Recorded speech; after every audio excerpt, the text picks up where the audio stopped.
Hey everyone, in this tutorial we are diving into the core of MapMotion Flutter, focusing on business logic, state management, and dependency injection. What you'll learn: how to manage state efficiently with Flutter BLoC, how to handle permission properly using geolocator, how to set up GetIt for clean dependency injection, and best practice for structuring a Flutter app with MVVM architecture. But of course, before that, let me show the application. Let me show what we have in our hands, right? So let's start with the UI parts.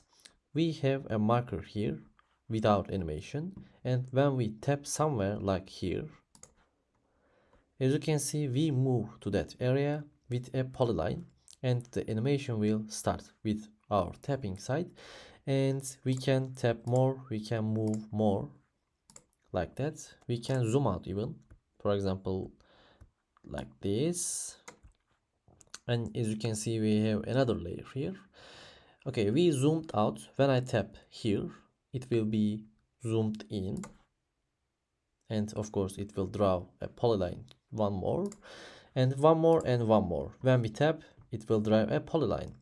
So we can reset and we can go back to our initial location like this. And that's it for the UI side. And also we control our location permissions like this. Let's close the location of the phone.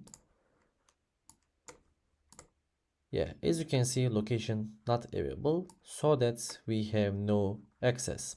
But when we open the location, when we grant the location permission, then we can see we are exist in the application and we hold our state. Let me show how. For example, we draw some things, okay, and we go to location and close the location. So let's look. Okay, we have no location permission, so that we see this page, location permission denied. So let's reopen and see. Yeah, actually our polylines, our current location hold by the state, so that's good. And yeah, that's it actually. Let's close the application and focus on the structure of the project and business logic quickly. In the next video, I will focus on UI parts. I will focus on the animations, map, and so on. But for the first video, let's focus on the business logic. First, let me show the packages. Okay, we have GetIt, a geolocator, executable Flutter BLoC for the business logic sites. And for the UI side, we have Flutter map, we have animations, Looty, etc. So let's look what we have for the structure of the project. We use MVVM. MVVM is suggested by Flutter in official way. So you can look the Flutter official documentation and see what it works. So we have core, data, domain, and presentation folders. Okay, we have 4 different layers. We have interfaces. We will see we have qubits instead of blocks, because I didn't use BLoC, I didn't use events actually, so that I decided to use qubits. For example, here permission qubit or location qubit. We may use a location block or a permission block, but qubit is simpler than BLoC, right? So we use qubit in that project. So for the dependency injection, which exists here in core folder, we have dependency injector. We use GetIt. Okay, we'll see. Let's dive into the core folder first and move. For the config folder, I will not show app config, but I created app config example for you because I have an API key in there.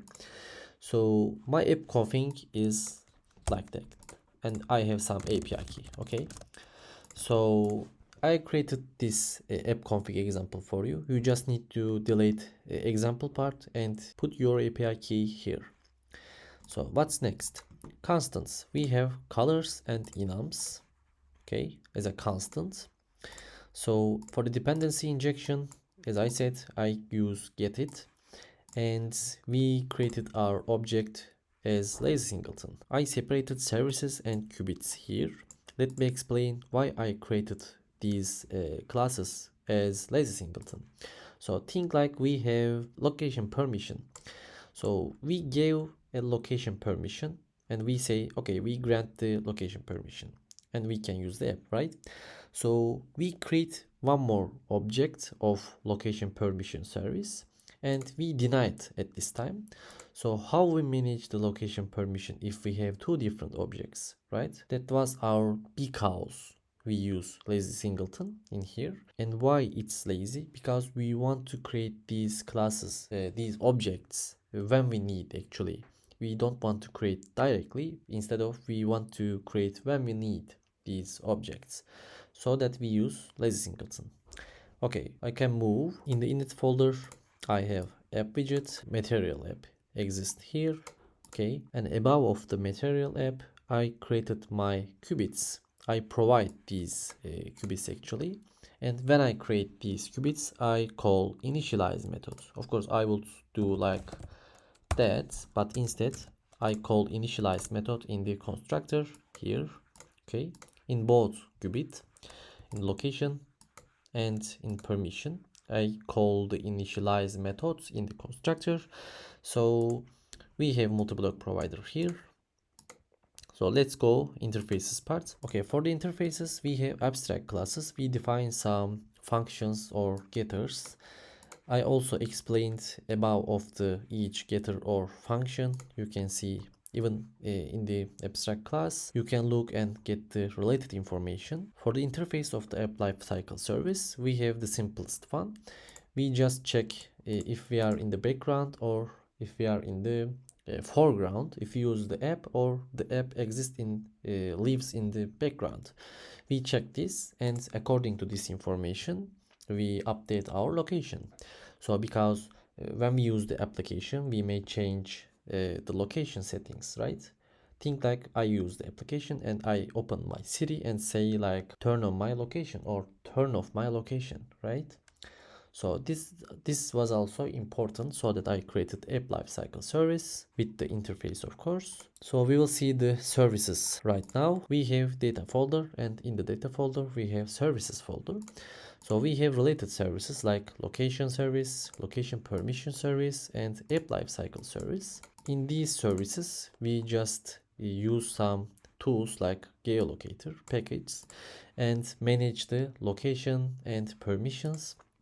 For the app lifecycle service, we have related getter and function, and one more widget binding observer to manage the app lifecycle state actually. With this one, we can get an information about if we are in the foreground or if we are in the background. So let's look to domain folder. We have a models folder, and in there we have a location model which holds the latitude and longitude parameters. And let's go to presentation part.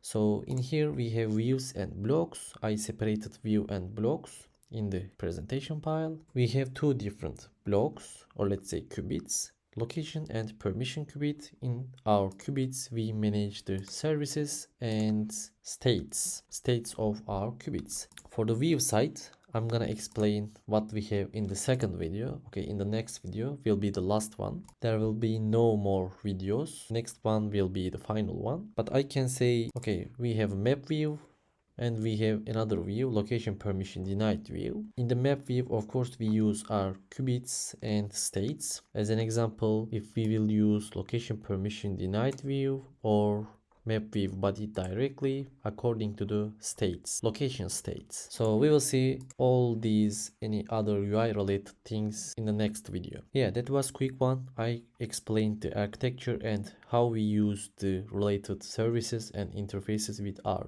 qubits. And that's it for this tutorial. I hope you find it helpful. If you did, don't forget to like, comment and subscribe for more Flutter content.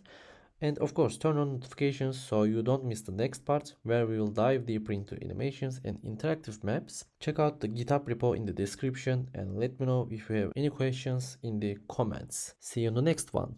FlutterWiz.